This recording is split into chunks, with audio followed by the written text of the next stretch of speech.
I'm Cook and welcome to Angling For You. Hi and welcome to Angling For You. Today you join me at the lovely Birkwood Fisheries, and it's a bit of a tester day today. So what I'm going to do is fish a Jura banjo feeder, and we're going to do sort of like a 50-50 blend of method mix and soaked micros. I'm going to put a few little bits of pellets in there as well. I'm going to have that on a Jura banjo, and we're going to fish in monster baits pop-ups. Now it's something that Daz Bird's kindly sent me over to test. So a little 8mm boilies, and you know they look fantastic. 6 different flavours, 6 different colours. So what we'll do is we'll show you those when we get in the box. I'm just going to go through the ground bait, how we're going to mix that, and how we're going to fish it. We'll talk about on the box. So to the ground bait wise, I've got the old faithful trusty green swim stem. I'm just going to put that all in there. Now if I had all green swim stem, I'd use all green swim stem, but I've only got a small amount of bag, and it's going to be a couple of 3 hours session maybe. I've also got some of the Champions feed, which is another one of my favourites, and that's this Monster G, so it's a similar sort of blend that we're fishing with there. So roughly works out at near enough a bag that.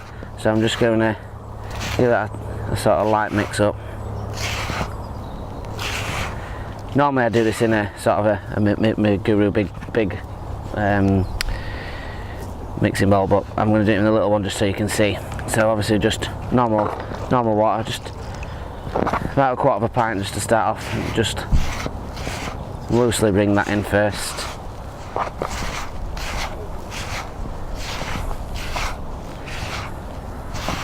See, this kind of ground bait, when you're fishing your method, you don't want it too wet, because if not it'll stick and it won't come off your ground bait, off your method or your Jura or whatever you're fishing. But it needs to be hard enough that we can compress it onto a Jura, that when obviously we cast, as we've got probably 30 metres today, that we don't knock it off. So all I'm doing is sort of as if you're making crumble, picking it up and rubbing it together. A bit of friction breaks down those lumps, and then all I've done is soak some micros as well, and they're going to go through it when I've checked it to see if it needs any more water. I've got this Monster Baits dips as well, what's called Wasp Grub, and I really like it because it's a bit like Scopex. It's really sweet, so I always like to put a little good sort of glug in that into that, because there's quite a good head of skimmers in here today, and as we all know, skimmers as well as carp love sweet.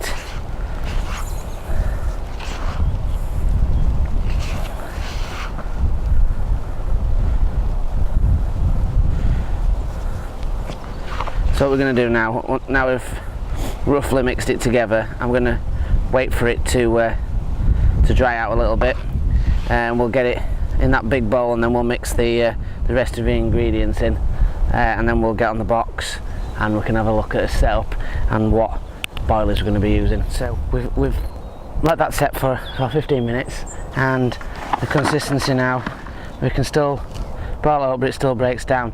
So I probably would have added a little bit more water to it, but I'm not going to, and the reason why is because we're going to add these soaked pellets. Now these pellets have had 15 minutes, closer to 20. They're starting to clag up, but they're also going to give some moisture to the mix, so we're going to get all those in there.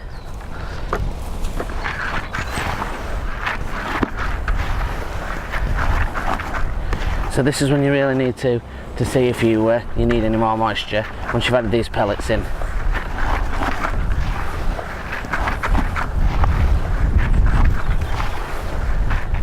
So give it a good mix out, and you can see when you squeeze that mixture, it squeezes nicely together and breaks down really well. So when I was saying what we're going to add to it is a few sort of free offerings.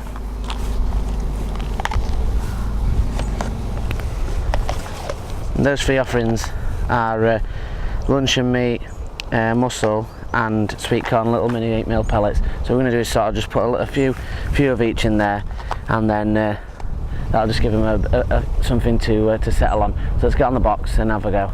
Right guys, so we've got the finished product now, and as you can see, I've mixed in that thoroughly. It's a lovely consistency, it binds, it breaks down, and you can see that there's obviously these little pellets, odd ones put through there, and they're the sort of the mini 8mm ones. Now down to the more important things, the boilers. Now obviously I've got 6 different types to try. The ones that I'm going to start with are these garlic red ones, but I've got a mussel and krill, a tiger nut, nuts, a supreme, a berry, sweet berry flavour, and these ones were not just maple, yeah, tiger nut and maple, and then these ones are the garlic red. So that's the ones I'm going to start with, and not only is that just for strong flavour, but it's also a visual thing as well. So obviously I want the fish to be able to see it, and the water's a bit coloured, it's had a bit of rain, so that's one of the other reasons that I make that decision. So we'll go through the kit. Now the kit I've got is Dairy Yank and Bank. It's a 10-foot carp feeder rod. I've got the sort of intermediate tip on. Don't want it too strong. It's about the capacity casting. Is this about 30 metres, 35 metres away? I've got on a Guru 25 gram, sort of one of their hybrid feeders, and I've got that on a sliding bit of swizzle line down to a quick stop, and that's got roughly 5 inches of 017 power line, and that's got a little quick stop on there with a size 16 hook, and that's a PR36 hook. Now quite a simple sort of setup, and the idea obviously is that we attach this boiler. You can obviously use a boiler spike, it's not a problem. A lot of people do that, or you can drill them, they're strong enough to take that. But what I tend to do, and that's just because I like them on the quick stop, is to get a baiting needle that you would have for your quick stops, which I'll just find.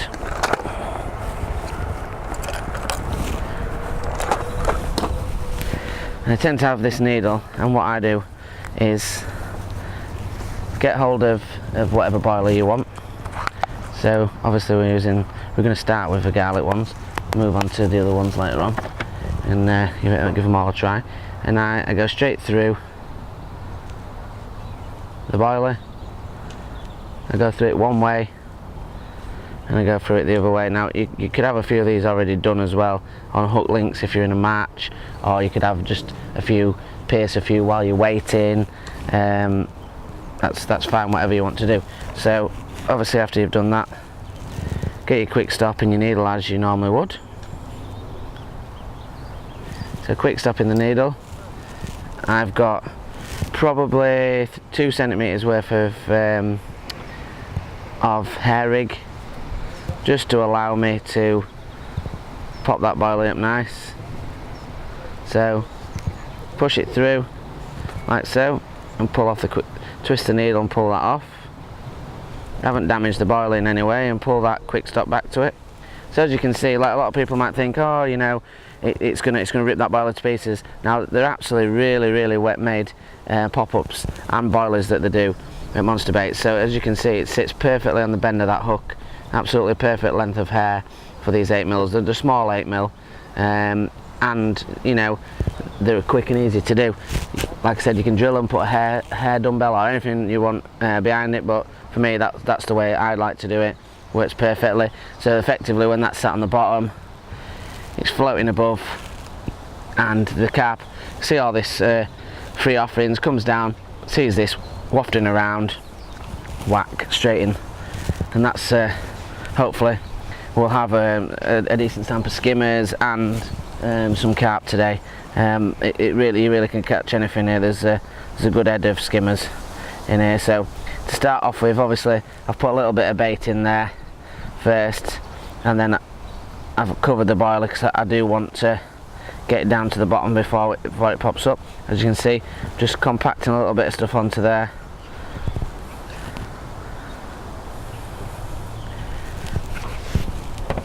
You can use moulds. This one, obviously your Duraban has got moulds, but as soon as it's water and the water drills through these holes at the bottom and the sides, that'll come straight off. So we're picking a marker obviously when you're always fishing, and to pick a marker to where you fished her. Now today we're fishing towards the area. We're not going to fish right on it because there's usually tow ropes underneath or at sides of it, and obviously you're just asking for trouble there. And I have got a little bit of a tree to my right hand side, so it's not the easiest of casts. Now when you're casting it, make sure you have about 1.5 foot of line. Give yourself a little bit of swing pendulum action. If you have it too on the tip, you tend to punch it, or you get wrapped around the tip, and you know that can also lead to not a lot of fun. So swing it out in front of you, swing it behind you, go for your target, hit the clip, sink your line straight away. Maybe 1 or 2 gentle turns just to take that out of it.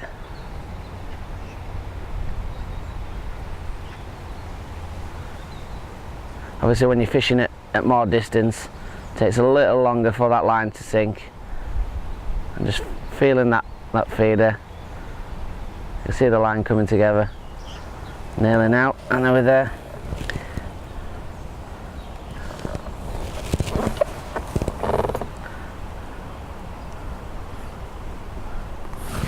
Now what you want to be doing with your feeder is just sort of keeping that, especially in windier conditions like there's a little bit of a wind on today. We're looking at keeping that tip quite low to the water, and that allows for sort of a clean pickup and no sort of false indications with a wind.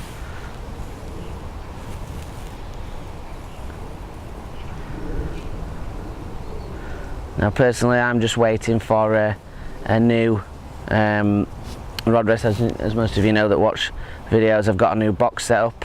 I've got a new luggage as well. I've moved over to the Rive stuff, and you know, fantastic gear, but obviously 25mm legs in, and before I've now got 30mm, so it's just about picking up some gear. So I would obviously recommend having a long feed around, but I've just got a little resting bar there, which is still fine. It holds the rod at a nice angle, and I've got obviously my leg against the butt of the rod and just rested on my side tray, so I can just quickly pick that up and straight into the fish.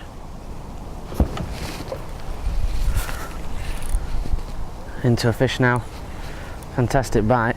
Just moved onto the tiger nut, green tiger nut, and it's settled for sort of not even 40 seconds, and a clonking bite. And that was the green maple and tiger nut. So just proves that having those different flavours there, you know, plays dividends. It feels a bit like a bream, to be honest. I don't know, it's either that or it hasn't woke up yet.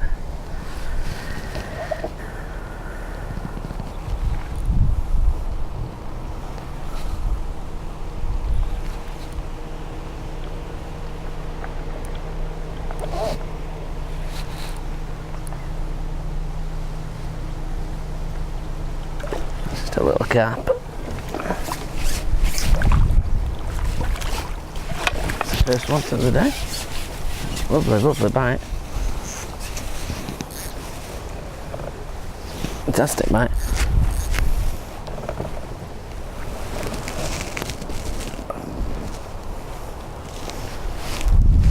You see that little green pop up hanging there, just off the lip. Nice little fish to start.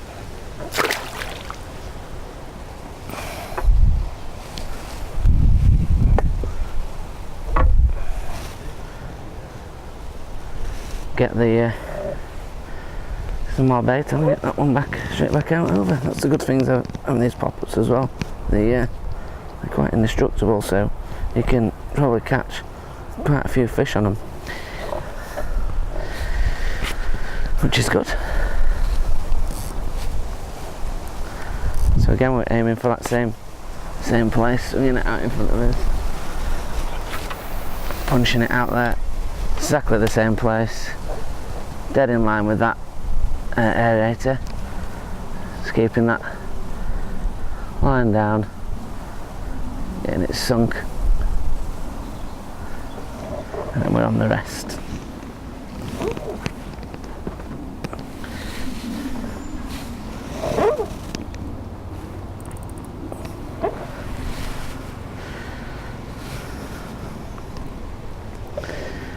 obviously just a little bit of a change there, going straight from one colour to another. And what I thought to myself is that since we're using the green swim stem, I would give that a chance. And obviously we've got that wasp grub in there, so it's quite sweet, as is the maple.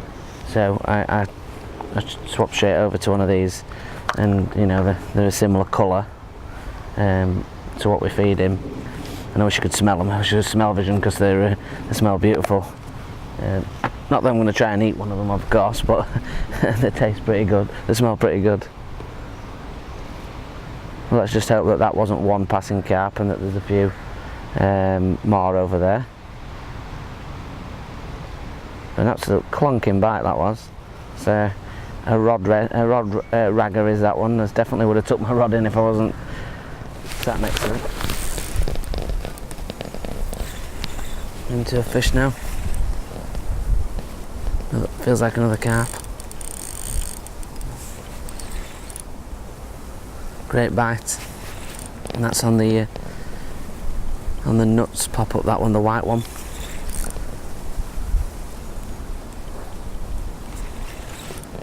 Great bite, fantastic bite.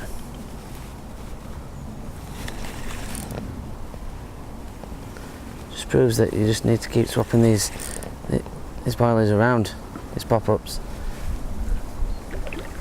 I had obviously a couple of pulls on the green one, and then change to the white, and there you go. A bit of stamp, nothing massive. Still not a bad fish.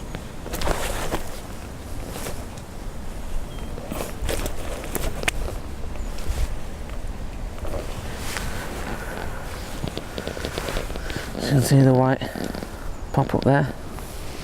It's in the lip. It's getting back.